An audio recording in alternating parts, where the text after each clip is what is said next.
Hola, mi nombre es Samuel, pastor de Nova. Muchísimas gracias por darle clic a este video. En verdad agradezco a Dios la oportunidad de poder compartir este mensaje contigo. Antes de continuar el video, déjame recordarte de algo súper rápido.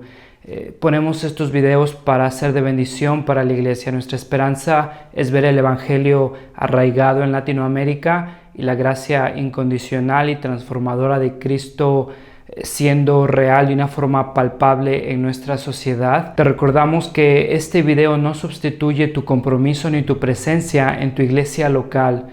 Creemos que el Evangelio forma parte integral de la vida en comunidad y de hecho el Evangelio se refleja viviendo en comunidad, y es ahí donde vemos que nos perdonamos unos a otros, nos animamos unos a otros, nos exhortamos unos a otros, nos amamos unos a otros. Entonces ponemos estos videos con la esperanza de seguir anunciando el Evangelio, pero también recordándote, invitándote a formar parte de una iglesia. Si no tienes una iglesia local, te recomendamos recursos como Coalición por el Evangelio, Iglered, el directorio de Acts 29. Ahí hay iglesias cristocéntricas con sana doctrina, con predicación expositiva. Te animamos a formar parte de una iglesia, a comprometerte con una iglesia, a ser de bendición para tu liderazgo y para la iglesia local en la ciudad donde estés. Esperamos que esta predicación sea de bendición para tu vida. Anhelamos que el Evangelio siga transformando nuestra cultura, nuestro país, Latinoamérica, y te invitamos a seguir orando con nosotros para que el Evangelio de Cristo, su gracia, siga transformando nuestros corazones, siga transformando nuestras iglesias, sigamos plantando iglesias y el nombre de Cristo siga siendo atesorado, amado y proclamado. Muchísimas gracias por darnos la oportunidad de compartir este mensaje contigo. Esperamos que te sea de bendición y gloria a Dios. La serie de Juan. Entonces estamos entre la serie de Juan y Navidad. Queremos empezar diciembre con una serie de Navidad, de Natividad, recordando el nacimiento de nuestro Salvador. Y entonces ya desde hace meses estábamos pensando, bueno, ¿qué libro podemos estudiar entre Juan y entre Navidad? Y les soy sincero, me confieso, lo digo con vergüenza, que cuando estábamos decidiendo qué libro agarrar, entonces estábamos pensando, bueno, vamos a agarrar un libro corto, un libro que no hemos estudiado, y ya después cuando empecé a leer Judas, cuando empecé a estudiar Judas, ¿sabes cuál fue mi instinto? El decir, híjoles, está bien recio Judas, como que está muy intenso, mejor vamos a agarrar otro libro, mejor vamos a hablar de otra cosa que no sea así como tan intensa. No sé, ahorita cuando estaban escuchando, Judas le tira fuerte a diferentes personas, ¿no es cierto? Y sabes, en ese momento cuando estaba en mi momento de flaqueza, de debilidad, avergonzándome del libro de Judas, justo en ese tiempo estaba, no sé si ya les había comentado, estaban viendo un documental, estaba recordando un documental sobre unas zanahorias gigantes en Guatemala. No sé si han escuchado de esto.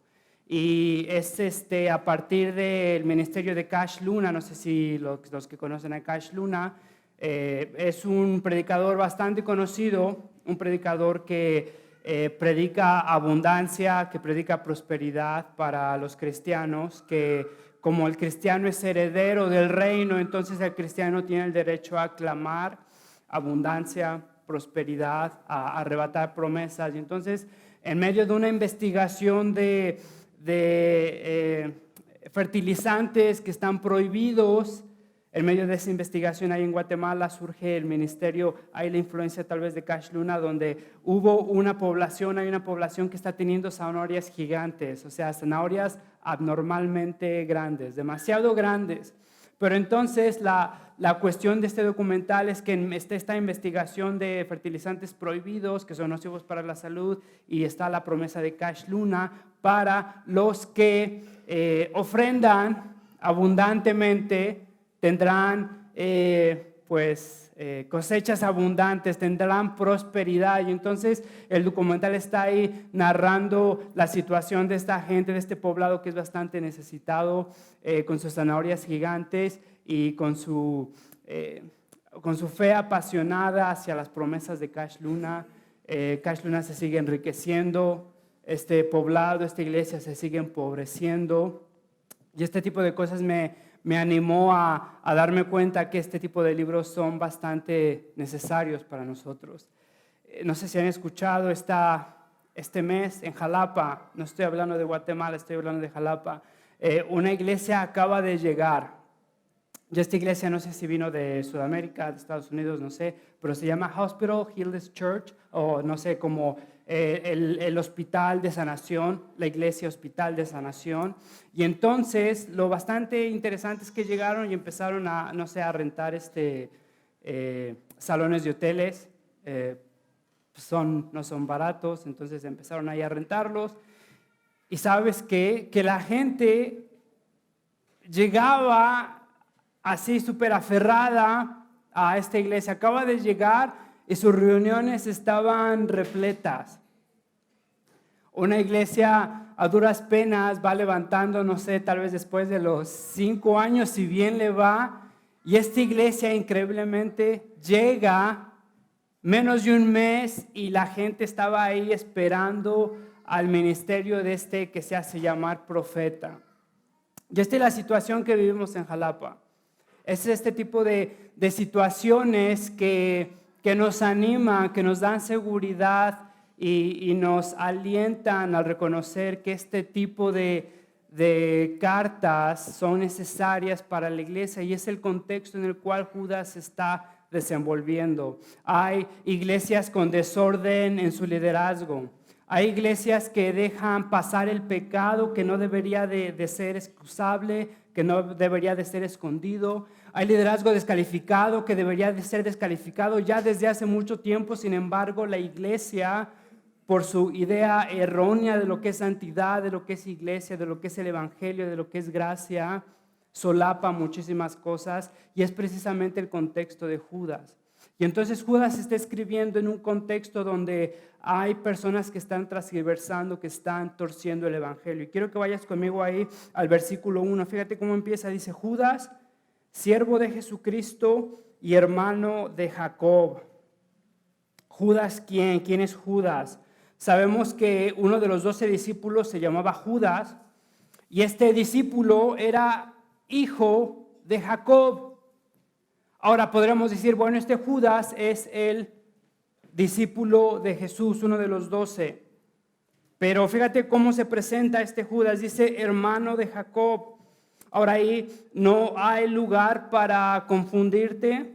Se hace llamar hermano de Jacob, no hijo de Jacob. Entonces, ¿quién es este Judas, hermano de Jacob? ¿Quién es este Jacob? Algo interesante es que para nosotros Jacob es Santiago. Te hago la historia corta.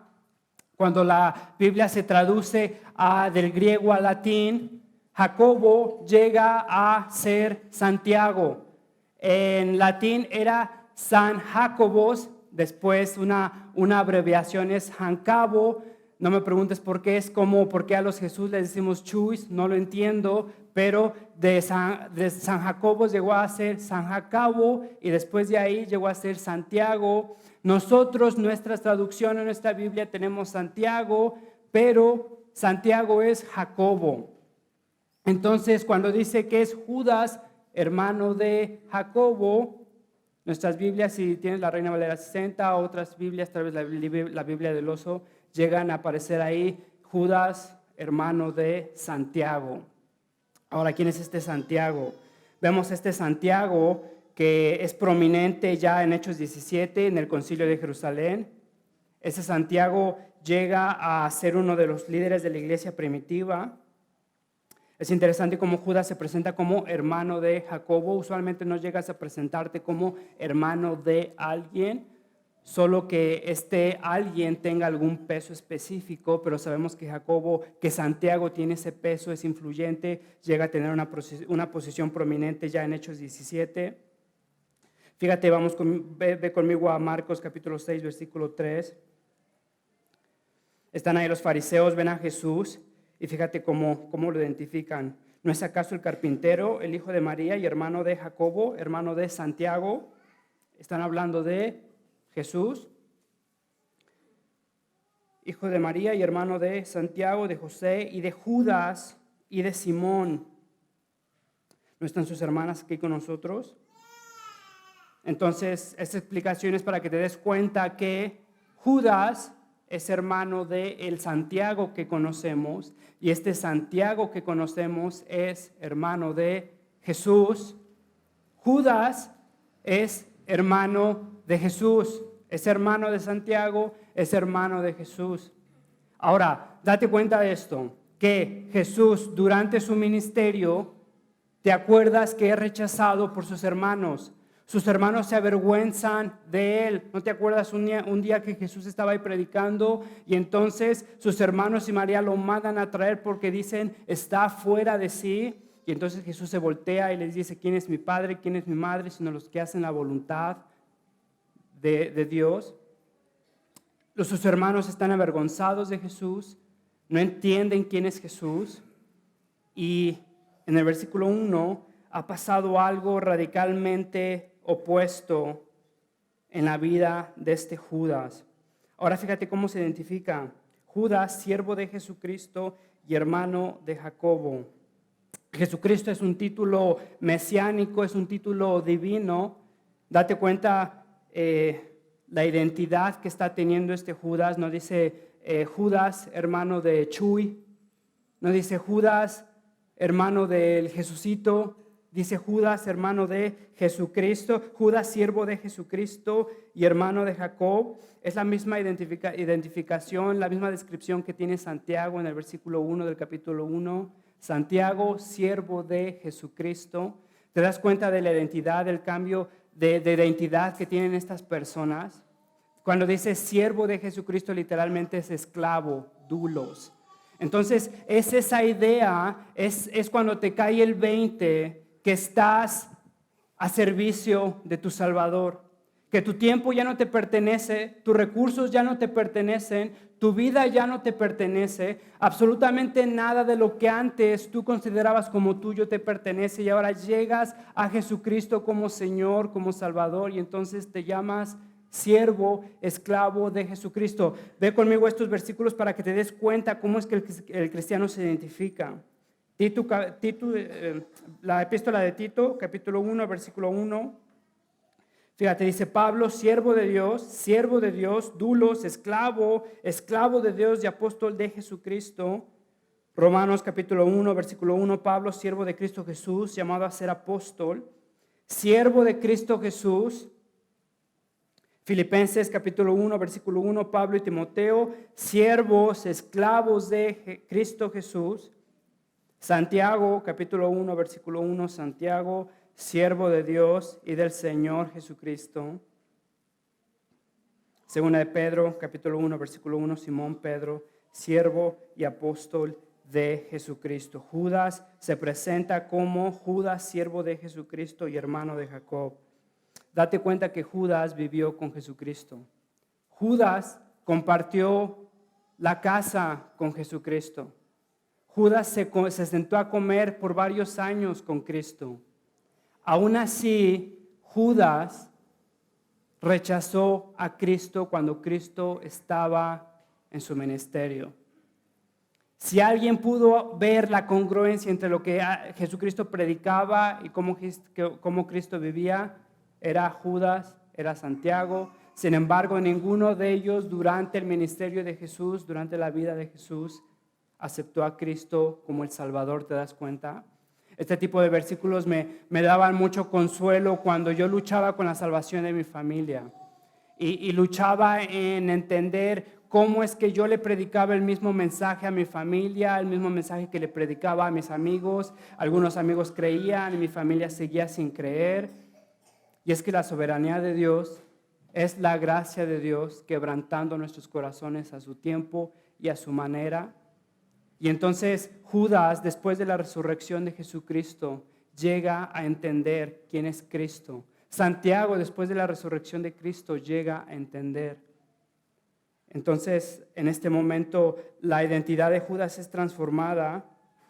Estamos ahí 60 años después de Cristo, 40 años después de que Cristo ascendió por ahí. Fíjate, la segunda parte del versículo 1 dice, a los que son amados por Dios el Padre, guardados por Jesucristo y llamados a la salvación. Date cuenta cómo los describe. A los que son amados por Dios el Padre, guardados por Jesucristo y llamados a la salvación. No te quiero dormir, solo te quiero decir esto, que estos tres adjetivos en realidad es un adjetivo con dos modificadores. O sea que Judas nos está describiendo cómo es que Dios está amando a su pueblo. Si llegaras a preguntarle a Judas, ok Judas, me estás diciendo que Dios nos ama, pero ¿cómo es que Dios nos ama? Entonces, las otras dos palabras están describiendo el adjetivo. Los que son amados por Dios, ¿cómo son amados por Dios? Guardados por Jesucristo y llamados a la salvación. Son amados por Dios en que son guardados por Jesucristo y son llamados a la salvación. Quiero que te des cuenta que Judas está definiendo el amor de Dios. Culturalmente pensamos que alguien nos ama si aprueba de nuestras acciones, si no critica lo que hacemos. Entonces, si alguien llega a corregirme, me atrevo a decir, es que tú no me estás amando. Estás poniendo condiciones a mi amor.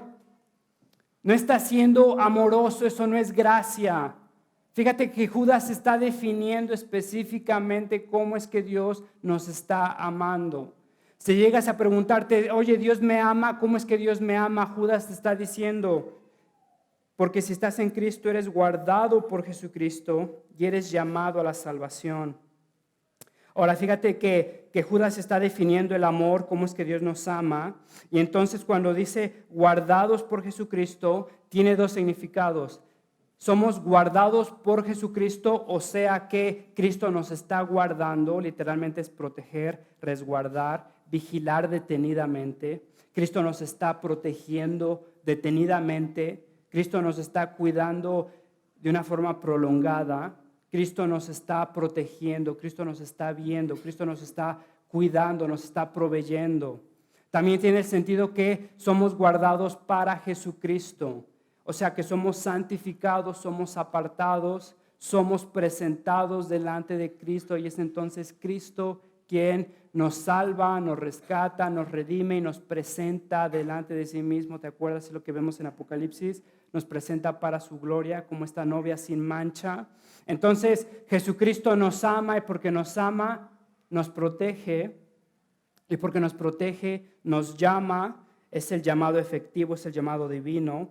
Es lo que vemos ahí en Efesios 2. ¿Te acuerdas? Porque estábamos muertos en nuestros delitos y pecados y vivíamos influenciados por el mundo, vivíamos influenciados, manipulados, controlados por el maligno. Fíjate, el versículo 4 dice, pero Dios que es rico en misericordia, por su gran amor por nosotros, nos dio vida con Cristo. El versículo 1 dice, estábamos muertos. Nuestro libre albedrío era solamente para pecado. Nosotros no queríamos reconocer a Dios, no podíamos reconocer a Dios. Veíamos nuestro pecado como mejor que la santidad de Dios. Veíamos la obediencia hacia Dios como algo detestable, algo no atractivo. Veíamos leer la palabra de Dios, conocer más de su voluntad como algo bastante aburrido. Estábamos muertos en nuestros pecados, no queríamos a Dios, no podíamos querer a Dios porque nuestro corazón estaba cegado y es entonces Dios quien nos llama para salvación. Entonces Judas nos está diciendo, ustedes amados, ustedes que son protegidos por Cristo para Cristo, que son llamados para salvación. Fíjate cómo Judas está definiendo el amor de Dios. ¿Te sientes amado por Dios? ¿Sientes que Dios te ama? ¿Has llegado a una situación en tu vida donde tal vez no tiene mucho sentido, donde nada va de acuerdo a tus planes, donde no sientes la presencia de Dios, donde sientes que Dios tal vez te está dejando? Y entonces te llegas a preguntar, Dios, ¿dónde estás? Dios, ¿me amas? Fíjate cómo es que Judas está definiendo el amor de Dios. No lo está definiendo en cuanto a tus circunstancias, No lo está definiendo en cuanto a cuál es tu situación bancaria, cuál es tu situación familiar, si tus hijos te respetan o no te respetan, si tu matrimonio va en popa o se va desbaratando. Fíjate cómo Judas está definiendo el amor de Dios. Dudas que Dios te ama, Dios te está guardando en Cristo, para Cristo. Es Cristo que te está guardando, vigilando celosamente, cuidadosamente. Te está custodiando, te está llamando para salvación. En palabras de Pablo, aquel que empezó la obra la terminará. En palabras de Calvino, una vez salvo, Dios mantendrá esa salvación. En palabras de Spurgeon, si un salvador moribundo pudo conseguir la salvación para su pueblo, un salvador reinando en gloria podrá mantener esa salvación. Es Dios protegiéndonos, resguardándonos. Y entonces fíjate cómo empieza el versículo 2, que reciban misericordia, paz y amor en abundancia. Esta es una de las oraciones más cortas que puedes encontrar en el Nuevo Testamento. Una de las oraciones más cortas que puedes encontrar en el Nuevo Testamento. Sin embargo, una de las oraciones más poderosas. Si ves las oraciones de Pablo, si ves las oraciones de Cristo, si ves las oraciones de los apóstoles, Judas aprendió a orar de los apóstoles, de su hermano. Seguramente que Judas creció escuchando cómo Jesús oraba. Seguramente que Judas aprendió ya después de que llegó a conocer a Cristo como su Salvador, se acercó a Santiago y aprendió a orar como Santiago oraba y como Pedro oraba y como Pablo oraba. Es la misma oración que te animo a hacer por las personas que amas, por tu liderazgo. Judas no pierde tiempo en banalidades, no pierde tiempo en cosas triviales. Fíjate lo que ora, dice que reciban misericordia, paz y amor en abundancia. Judas sabe cómo orar. Que reciban de quién. Si Judas está orando que reciban paz del gobierno, vamos a terminar decepcionados. Si Judas está orando que recibamos amor de nuestros colaboradores, vamos a terminar amargados. Si Judas está diciendo que recibamos amor de nuestros familiares, vamos a terminar frustrados. Si Judas está orando que recibamos paz de nuestra situación financiera, vamos a terminar ansiosos. Judas está orando que recibamos paz, misericordia y amor ¿de quién? De Dios. Entonces fíjate lo que ahora dice, que reciban misericordia. Misericordia es el favor inmerecido de Dios, es Dios mismo. Que reciban a Dios, que reciban su presencia, que sientan su presencia, que tengan más de Dios, que reciban paz, literalmente shalom. ¿Te acuerdas lo que es shalom? Lo habíamos visto, es Génesis 1 y 2. Es la presencia de Dios y la ausencia de pecado. Es esa tranquilidad cuando Dios crea todo, crea al hombre y a la mujer y entonces dice todo está perfecto. Es esa ausencia de preocupación, de culpa, de remordimiento. Es la presencia de Dios, de tranquilidad, de su gracia, de su espíritu. Ahora, si vas a orar por mí, si llegas a orar por mí, no te atrevas a pedir otra cosa. Te lo ruego. No ores porque tengo una casa más grande. Podré querer una casa más grande, pero ¿sabes lo que necesito? Necesito la paz de Dios. Porque podré tener una casa grande, pero sin la paz de Dios será un infierno. Ora por mí y quiero que ores por paz. Que sienta paz, que sienta el shalom de Dios, que sienta la paz de Dios, que sienta la presencia de Dios, que sienta la misericordia de Dios. Cuando ores por tus hijos, te suplico que pases más tiempo orando porque tengan la paz, el amor y la misericordia de Dios.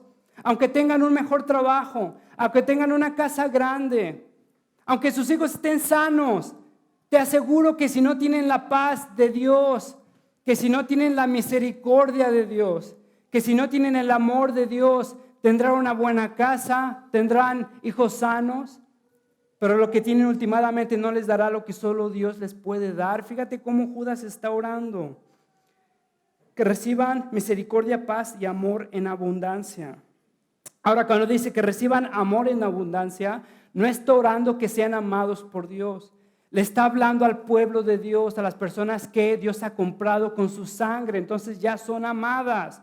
Lo que está orando es que el pueblo de Dios se dé cuenta del amor de Dios, que pueda sentir el amor de Dios. En otras palabras, que estén conscientes del amor de Dios. ¿Cómo es que pueden estar conscientes del amor de Dios? Porque han sido llamados para salvación cuando se merecían solamente la paga de sus pecados. Porque han sido protegidos por Cristo. Porque Dios ha decidido aplastar a su Hijo para rescatar a su pueblo. Porque Dios ha decidido crucificar a su Hijo y exponerlo a vergüenza para cubrir a su pueblo pecador con la justicia de su Hijo. ¿Te sientes amado? ¿Tienes paz? ¿Te das cuenta que Dios te ha dado misericordia? ¿O sigues buscando ese amor, esa misericordia, esa paz en tus circunstancias, en tu contexto, en tus lugares, en personas? Que reciban misericordia, paz y amor en abundancia. Que se sepan amados, abundantemente amados. Fíjate cómo dice amor en abundancia.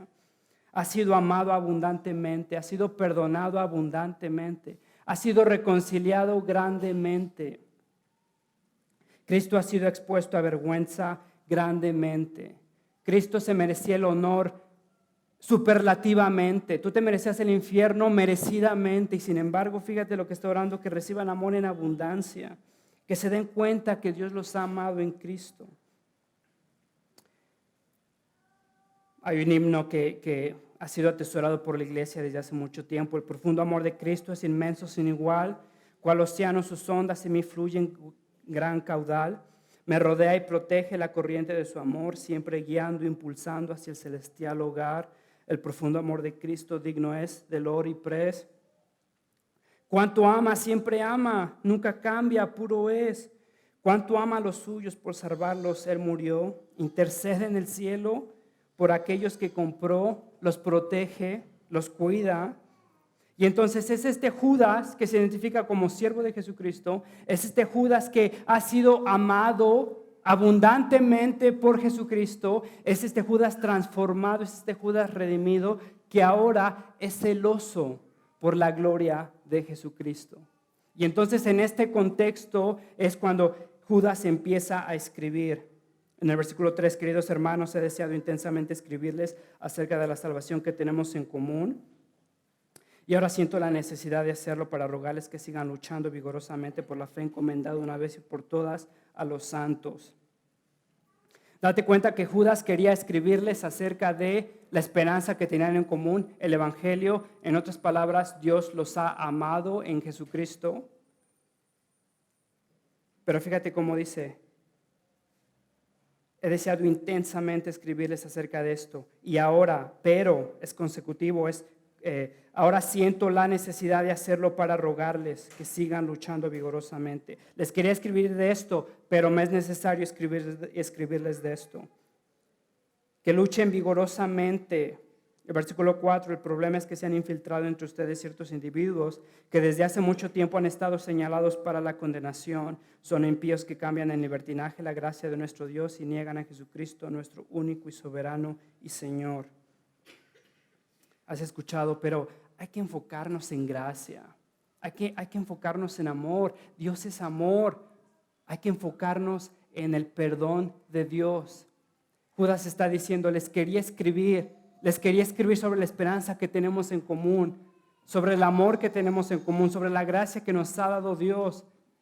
Pero me es necesario escribirles sobre esto, amonestándolos, animándolos a que peleen, a que luchen por su fe. ¿Te das cuenta? En otras palabras, Judas se encuentra prioritario regañarlos que animarlos. Judas encuentra prioritario advertirles que apapacharlos. Es un mensaje muy diferente al que escuchamos en las iglesias, ¿no es cierto? Pero es que hay que centrarnos en el amor y en la gracia de Dios. Lo que Judas nos está diciendo, nos va a estar diciendo es que el amor de Dios se refleja en la justicia.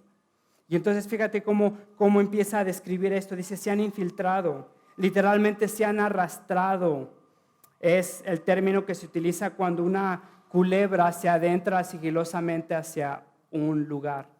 Es lo mismo que nos dice Jesús, que vendrán personas disfrazadas de lobos. Es lo mismo que nos dice Pablo citando a Jesús. Fíjate que estas personas se adentran sigilosamente, se arrastran, se infiltran. Si yo llegara el día de hoy y te dijera, ok, bueno, soy un falso maestro y te voy a apartar de la esperanza que tenemos en Cristo, muy difícilmente me escucharías, ¿cierto? Y estas personas se han infiltrado, se han vestido como ovejas. Estas personas se han hecho pasar por cristianos. Y lo preocupante es que esta iglesia los ha recibido como líderes. Ahora déjame decirte algo, si hay un liderazgo nocivo en la iglesia, es culpa del liderazgo y es culpa de la iglesia. Es culpa del liderazgo por ser nocivo y por apartarse del evangelio, y es culpa de la iglesia por permitir y por solapar este tipo de liderazgo. Estas personas se han infiltrado, estas personas se han adentrado y nadie ha hecho nada. Fíjate lo que dice, luchen vigorosamente, esfuércense. Describe una lucha a muerte, una lucha cuerpo a cuerpo, entre soldado y soldado. Ahora, hasta aquí Judas está medio intenso, ¿no te parece? Como que Judas está un poco emocionado, un poco irritado. ¿Por qué está tan así? Fíjate el versículo 4, son impíos que cambian en libertinaje la gracia de nuestro Dios. Son impíos que cambian en libertinaje la gracia de nuestro Dios y niegan a Jesucristo, nuestro único y soberano Dios. Son impíos, no está describiendo a una persona atea.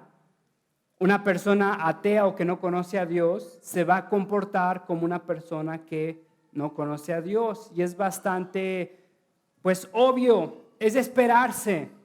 Cuando está describiendo a estas personas impíos, son personas que aparentan piedad, pero su estilo de vida, sus frutos, te apuntan a otra cosa. Fíjate lo que Pablo nos dice, 2 Timoteo 3, versículo 5, aparentan ser piadosos, se dicen ser piadosos, se dicen ser cristianos, se dicen ser líderes, se dicen ser dignos de respeto, se dicen ser centrados en el evangelio, pero su conducta desmentirá el poder de esa piedad que profesan.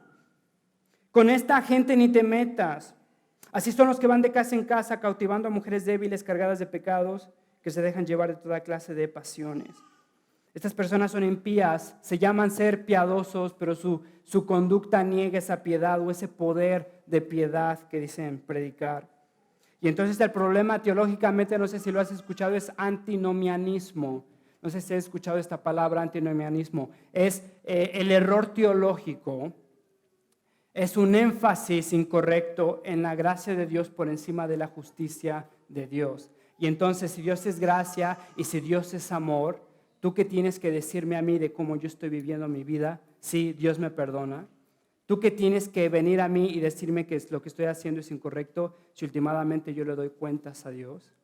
Y lo vemos, no sé, en tatuajes, en eslogans, solo Dios me juzgará. Y entonces la reacción es, sí, solo Dios te juzgará, entonces haz algo.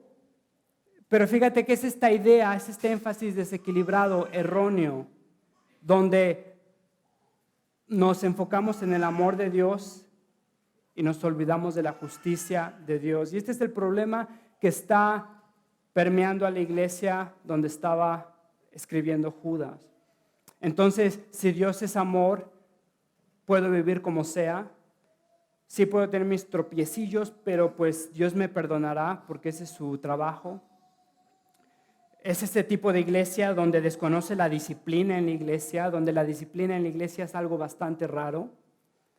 Es este tipo de iglesia donde su liderazgo vive vidas desordenadas y nadie hace nada para corregirlo, porque la iglesia está igual. Es este tipo de iglesias donde predicamos amor, amor, amor, pero no predicamos obediencia, donde no predicamos arrepentimiento. Fíjate lo que nos dice Dietrich Bonhoeffer, un cristiano, un teólogo. Dice, la gracia barata, y esta es una cita larga, pero vale la pena leerla. Entonces, respira hondo y léela conmigo. Dice, la gracia barata se presenta como el tesoro inagotable de la iglesia, desde el cual muestra bendiciones con manos generosas, sin hacer preguntas ni fijar límites.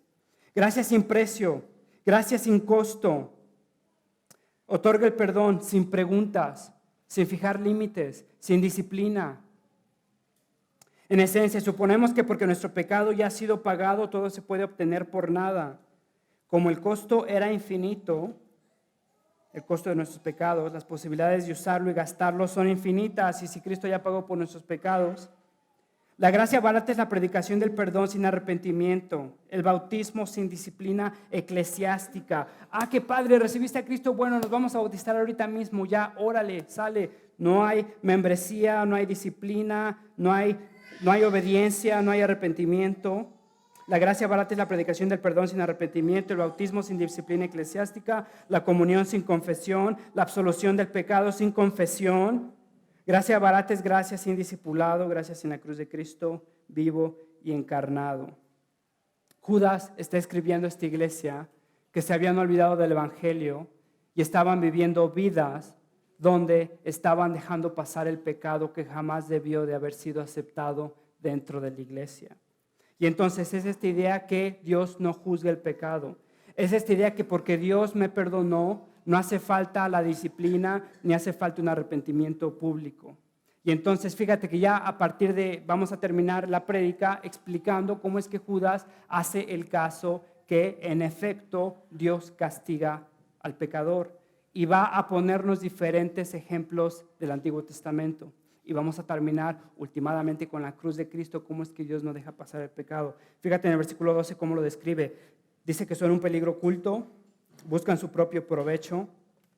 Fíjate la segunda parte, dice, son nubes sin agua, llevada por el viento, son árboles que no dan fruto cuando deberían darlo. En otras palabras, te prometen libertad, pero te esclavizan en el pecado. Es este tipo de iglesias donde hacen sus servicios para sanación, pero te das cuenta que sigues con el mismo problema físico porque esta persona era un charlatán y le diste dinero, pero no te terminó sanando. Estas personas te prometen como una nube, pero no te dan absolutamente nada. Sus vidas no tienen fruto. Niegan la piedad que dicen predicar con sus vidas. Fíjate el versículo 13. Son violentas olas de mar. Versículo 16. Son refunfuñadores y criticones. Se dejan llevar por sus propias pasiones.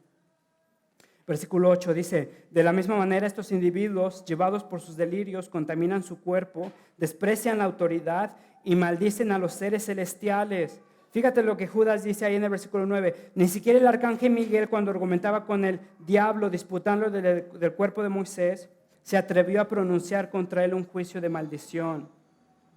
Aquí es citando un libro que ellos tenían en ese entonces, últimamente no llegó a pasar al canon, esa es otra conversación, la podemos platicar después. Judas está mencionando este libro que se tenía en ese momento, tal vez como si yo en una predicación citara, no sé, a John Piper o a MacArthur o cualquier otra persona, entonces lo cito como autoridad de mi argumento, pero últimamente no tiene la autoridad que tiene el canon bíblico.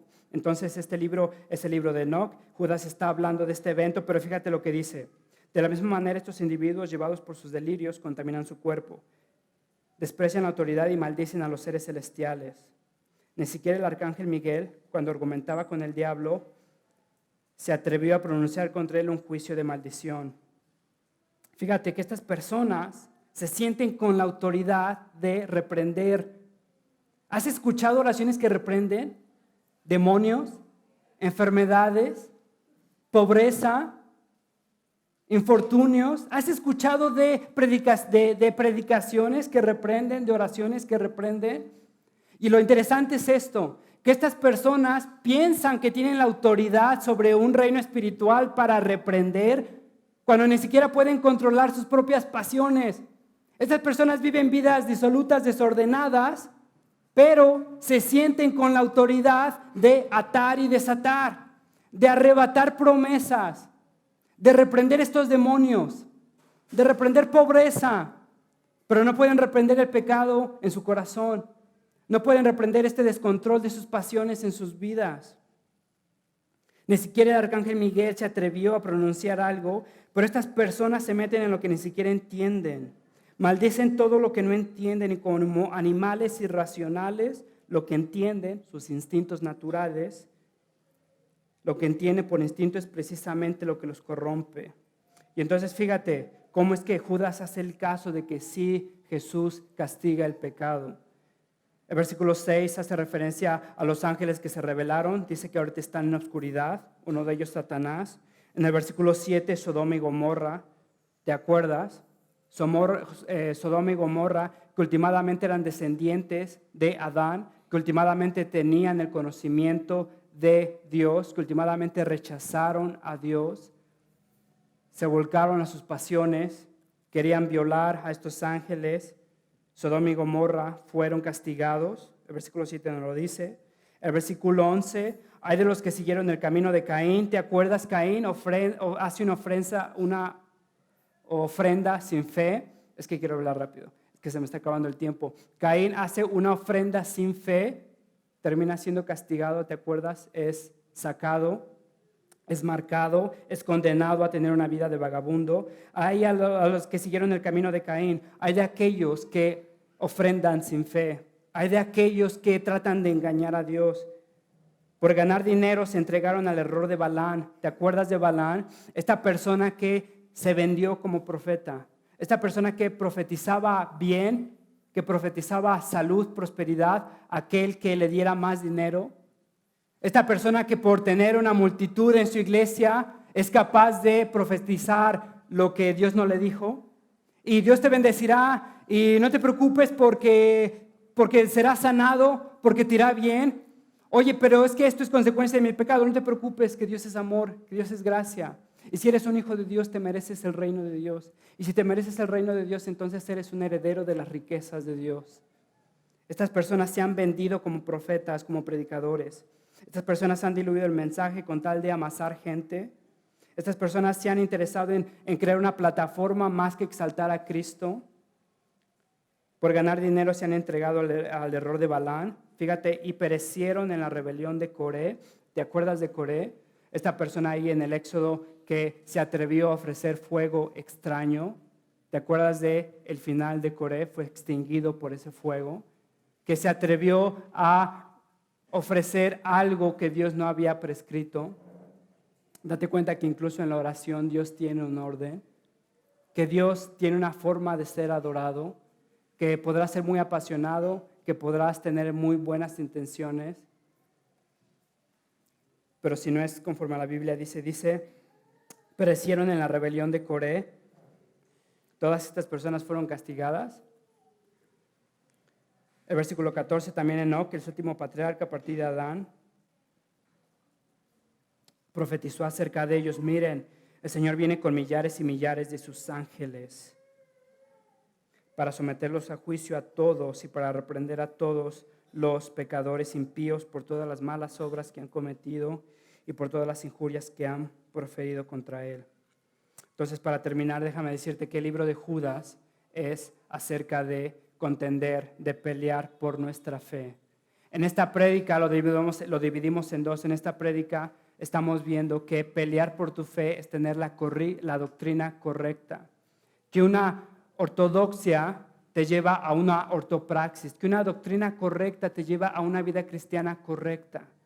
Que una doxología correcta está basada en una teología correcta, que una adoración correcta está basada en una teología correcta, que una teología alta te lleva a una adoración alta, donde tú eres el pequeño y Dios es el grande, donde no importan, sinceramente no importan, nos importan es el segundo o el tercer plano tus sentimientos, que últimamente es la verdad de Dios, y en esa verdad nosotros aprendemos a encontrar gozo. Nosotros llegamos a quebrantarnos, nosotros llegamos a tener este gusto por la santidad de Dios, que es el amor de Dios.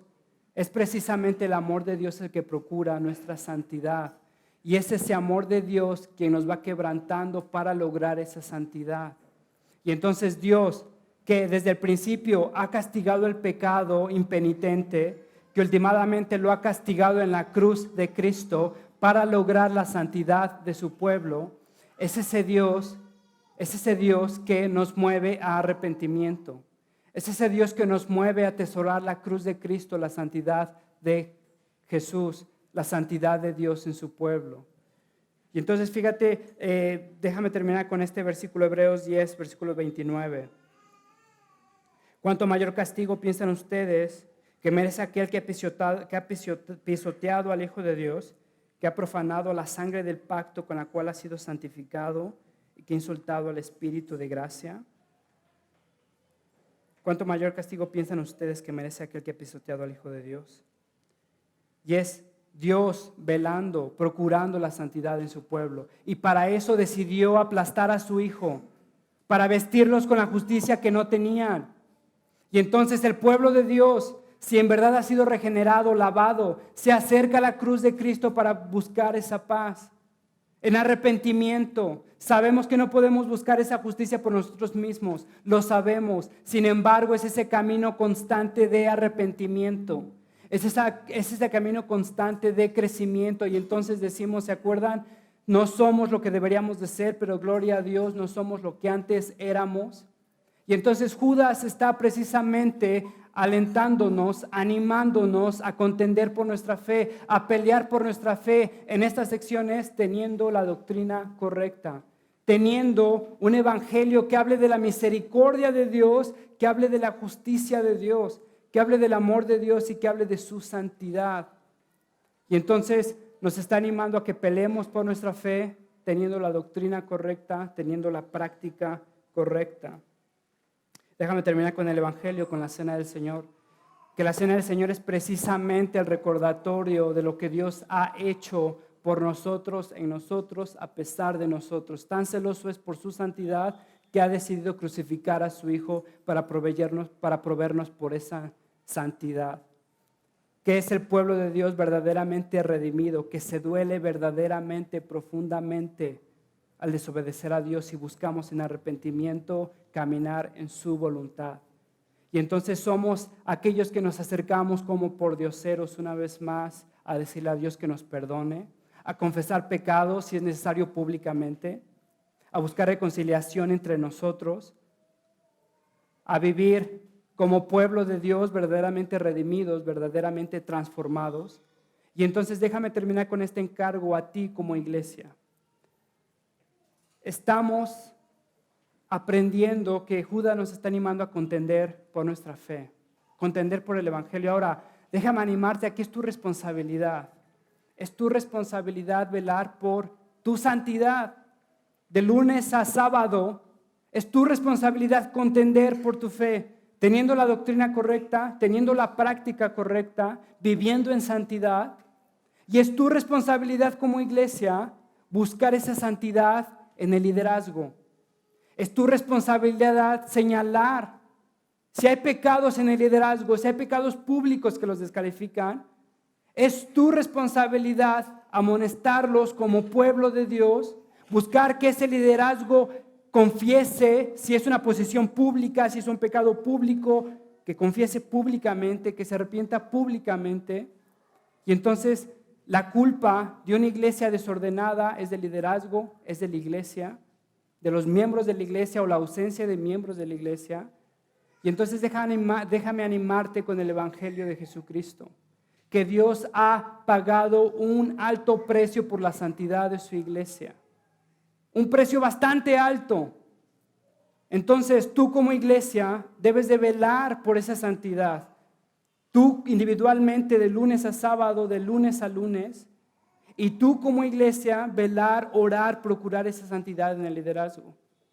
Entonces cerramos con la Cena del Señor, con la esperanza que tenemos que Cristo nos ha vestido de su justicia, que ha procurado esa santidad en su pueblo, con el encargo a nosotros de procurar esa santidad. Darnos cuenta que el amor de Dios y la justicia de Dios no están peleadas, que la disciplina de Dios es reflejo de su amor, y Dios nos disciplina como a hijos, y el hijo a quien no ama deja sin disciplina. Entonces, si eres miembro de esta iglesia, si has caminado con nosotros en el proceso de disciplina, te hemos explicado cuál es la Cena del Señor, esta es una oportunidad para confesar con Dios, para buscar arrepentimiento, para buscar esa santidad, para recordar que Dios nos ha procurado esa santidad que no podíamos obtener por nosotros mismos y nos la ha dado en Cristo. Señor, te doy gracias, mi Dios, por tu palabra, Padre, porque es necesario libros como Judas. Señor, porque necesitamos contender, pelear a muerte con nuestro pecado, las palabras del puritano Owen, Señor, nosotros mataremos al pecado en nosotros o el pecado nos matará a nosotros. Te ruego, mi Dios, que este sea un anhelo en esta iglesia. Padre, que veamos tu santidad como algo infinitamente precioso. ¿Cuánto has dado por tu santidad, Señor, en la iglesia? Señor, que la procuremos celosamente, piadosamente, humildemente. Mi Dios, que el liderazgo refleje tu evangelio. Oh Dios, te ruego, Padre, por favor, que muevas nuestros corazones a contender por la fe en nuestras casas, en nuestros hogares.